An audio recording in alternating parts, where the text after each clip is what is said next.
Get this all you gotta see. Well, we have the option to either do the eulogy here tonight or at the Mass tomorrow.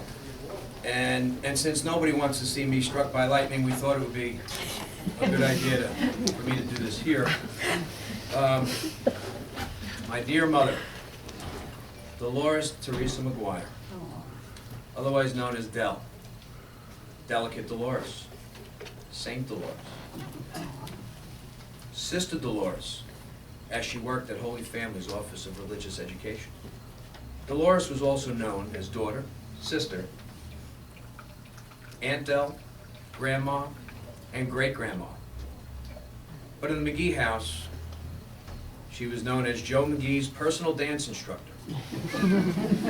You see, Mom had all the rhythm. A few nights ago, several family members went out to dinner to share stories about Dolores. And being from a large Irish family, the evening turned into a bit of a respectful roast with its share of laughs. We talked about how Mom worked in the Empire State Building in the early years, her delicious potato salad, her recipes hanging over here somewhere, and her ever-popular brownies. We laughed how Mom won the English medal while at Bayside High School and put that to good use correcting our grammar around the house whenever we misspoke.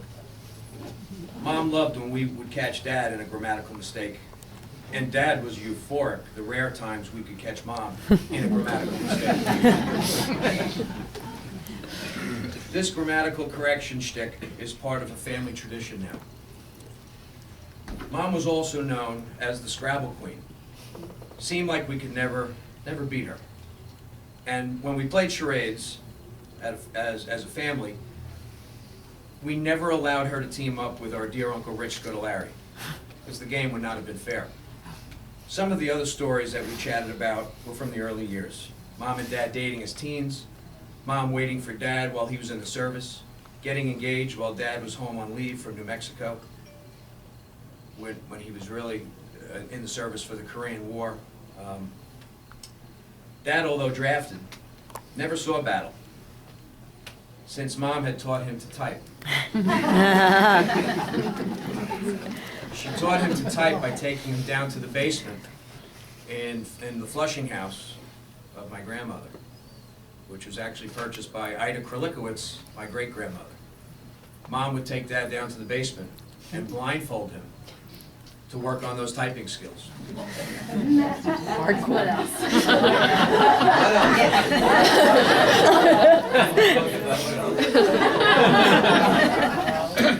Luckily for Dad, there were no typewriters in Korea at the time. Once married, Dolores was happy and content at home, taking care of her 4 children, cooking, cleaning, or just chatting with friends and neighbors, of which we had many dear ones. She was happiest most, though, when Dad would come home from work, where Mom would occasionally sing a brief old standard, which quickly prompted Dad to embrace Mom and start dancing like Fred Astaire and Ginger Rogers around the kitchen or living room. Life was simple, and it was good. And what else did Dolores need? She had her 4 kids and Joe, the love of her life.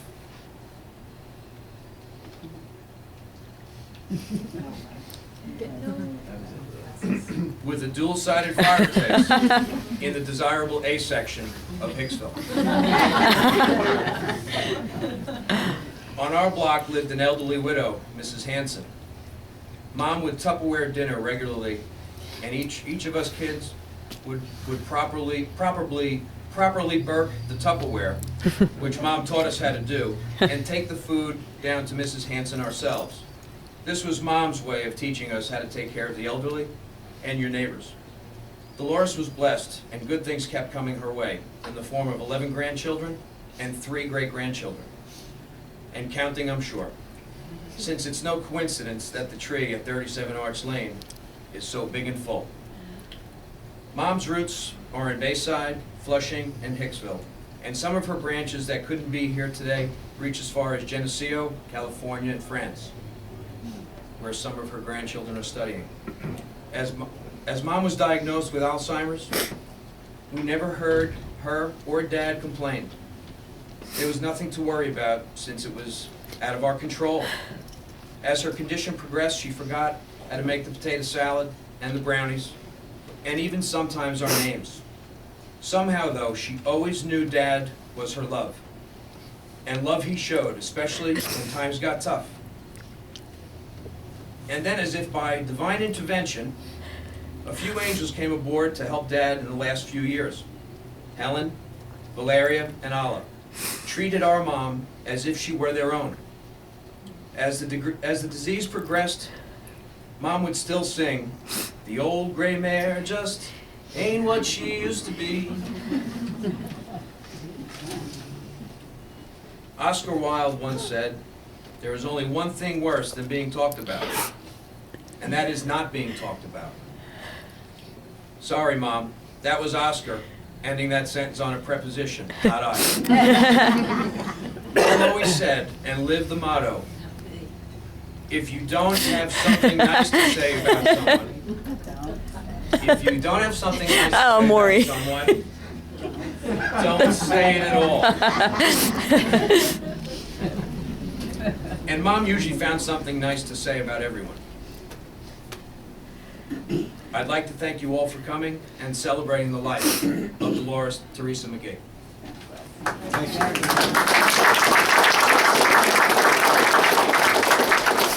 You're going to hear a lot of the same stories because we both had the same mother. She was consistent. My mother lived a good life because she lived it well. She lived simply. She didn't want for much, and she appreciated what she had. It sounds so easy, but it's not. Not for me, anyway. I don't know about the rest of you, but for me it's hard. Mom was graceful in every way, in her words, her movements, and her ways. She was a tap dancer as a girl and always had great rhythm. She was articulate and received the English medal in high school. She spoke with clarity, precision, and wonderful vocabulary. As Michael said, she was a Scrabble champion we all tried to be. At 16, she found a good man, sitting right here. She took her time getting to know him, waited years for him while he was away in the service, and committed herself to him. Mom and Dad married on Valentine's Day, 1953. Always the romantics. This February would have been their 60th anniversary. They remained sweethearts till the end. Dolores was a good wife. She loved her Joe truly, deeply. Theirs was a marriage to emulate, the kind we all want to have. They had fun together. Whenever a good song came on the radio, Mom would start dancing. As Michael said, Dad was a great dance partner. He had rhythm too. And she even lent him out to widows or just single people. When we were at wedding receptions or any affairs, because he was the best dancer. She didn't mind. She was so secure, that's why. Dad was a great dance partner and loved taking her in his arms and dancing around the house or anywhere they were. They communicated well. They spoke respectfully to each other. Sometimes they wrote to each other and dialogued back and forth in writing. They addressed conflicts until they found a solution.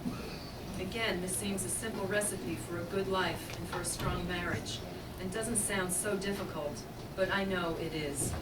They made their marriage the priority and worked at it. I never really heard them argue. Not that they didn't. I know they did. We just didn't hear it or see it. But that's when Dad would take a walk around the block. And he always came back quickly. There was never any doubt about that, and calmer. They had their differences, but worked them out privately, always presenting a unified front to us kids. Together, they were a strong team, and somehow found a way to keep us all in line. Impressively, even though we outnumbered them. Each of us, in turn, gave them lots of challenges, especially Michael. No, he was actually known in our family as the Archangel. He was the baby. He gave them the least amount of problems because he watched his 3 older siblings and Figured he wasn't gonna do the same thing. He just did different things. More quietly. They were broken in. Each of us in turn gave them lots of challenges, but they handled it well, and they handled it together, always with love and respect. Dolores took care of her 4 children and home with pleasure and pride. She cooked dinner every night. She was a good cook. And the 6 of us ate together and talked about all kinds of things, from what kind of day we each had to politics, philosophy, and world events. I took it for granted at the time. I thought everybody did that. Nowadays, especially, many families find this hard to do. I realized how fortunate I was. She worked as a secretary at the Empire State Building before having us kids. Then she was a full-time mother and homemaker, really until we went to college. 12? Well, then part-time. Yeah, part-time, then she worked as a medical secretary. And then later, full-time, as a secretary at Holy Family Church for over 25 years. Wow, she had a long life.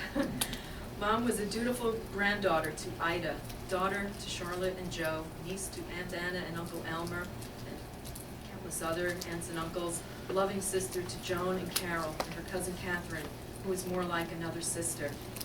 The McGuire sisters enjoyed close relationships with each other and many aunts, uncles, and cousins. It's a big family with many branches and strong roots.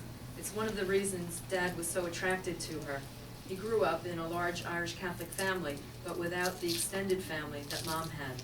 They provided tremendous support to each other and truly enjoyed each other's company. My parents and aunts and uncles always had so much fun together. Our families have never been the same since tragically losing Aunt Carol and Aunt Kathy together at once. My mom was also a loving daughter-in-law and sister-in-law.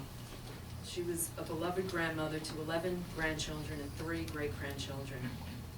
Commitment to family was not treated as a burden, but as a way to honor and repay elders and to teach us children well, as if paying it forward for us all, and all with pleasure. Mom simply always did the right thing. She was incredibly patient, kind, generous of spirit, and thoughtful. She never said an unkind word about anyone. We both said that. It's really true. It's remarkable. Maybe she thought it. I'm sure she did. But she never said it. And that's an important distinction. She told us, if you have nothing nice to say nothing. Sometimes she was quiet. We always got her message.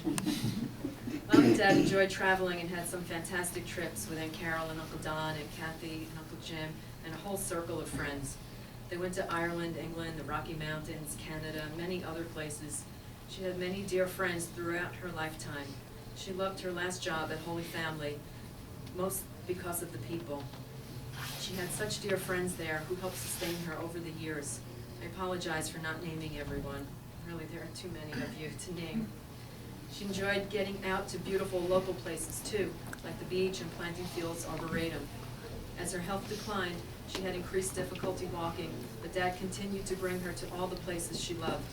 We were blessed to have several aides who took excellent care of Mom. First Helen, then Valeria, then Alla. Even though she lost her ability to speak, they understood they were caring for a gentle woman. They connected with her and loved her in their own ways.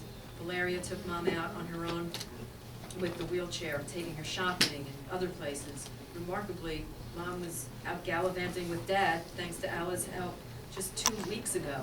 They had a glorious day of perfect weather, and they spent it going to the beach, to planting fields, arboretum, out to lunch. They drove by the house that Dad's family rented during his childhood in the summers in Bayville, and visited their friends, the Keens. It was a last hurrah. Always happy to visit friends, family, and interesting places. Her favorite place to be was home. Thanks to Dad's dedication, support from the aides, and us children pitching in, Mom was able to stay home and out of a nursing home.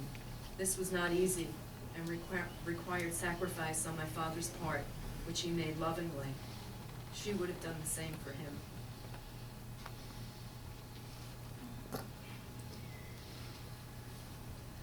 I feel so fortunate to be the product of the strong, healthy union my parents shared.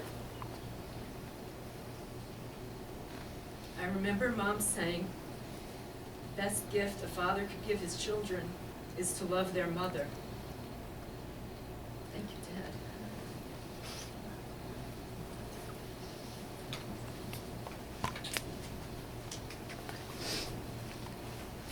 For loving Mom with such devotion your whole life. Thank you, Mom, for giving Donna, Danny, Michael, and me the best gift ever, a loving Dad as you did. In the end, delicate Dolores showed us how strong she really was. Yes, she was dainty and petite, her bones light and breakable. Mostly the delicateness was in her manner. Prone to worrying, she was cautious and careful. She was intelligent, thoughtful, and deeply caring. Mom was never one to be rushed. We were reminded of that through her prolonged illness with Alzheimer's and through the pneumonia she contracted at the end as a complication. Much about Mom's death reminds me of her life. She passed at 1 p.m. Wednesday, exactly. Mom was an exact person, meticulous, detail-oriented. She'd spot little things others would miss and pick it up, clean it up, or set it right. She was like that with people, too. She was sensitive and helpful to others. She had great insight and helped us see points of view other than our own to bring us to deeper understanding and connection. If she said it, it was correct and true. We never doubted her.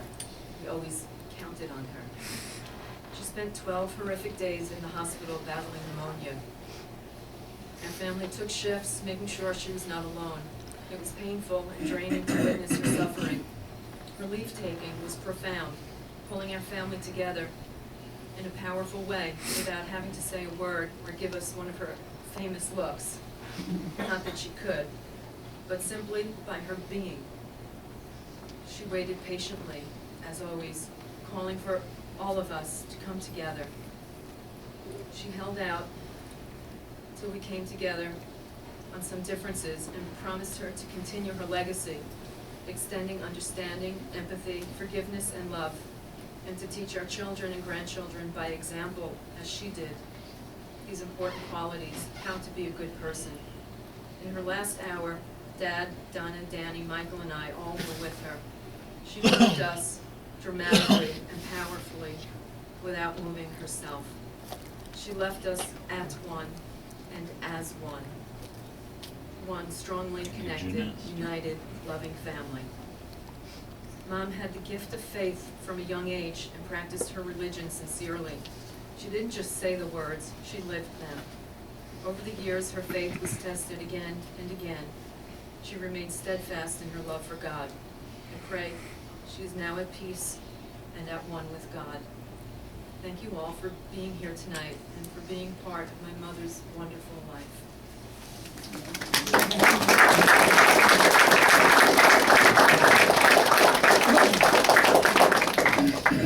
Oh, Tuesday. Correction from Maureen. All right, Tuesday. All right, I've lost track of days and time.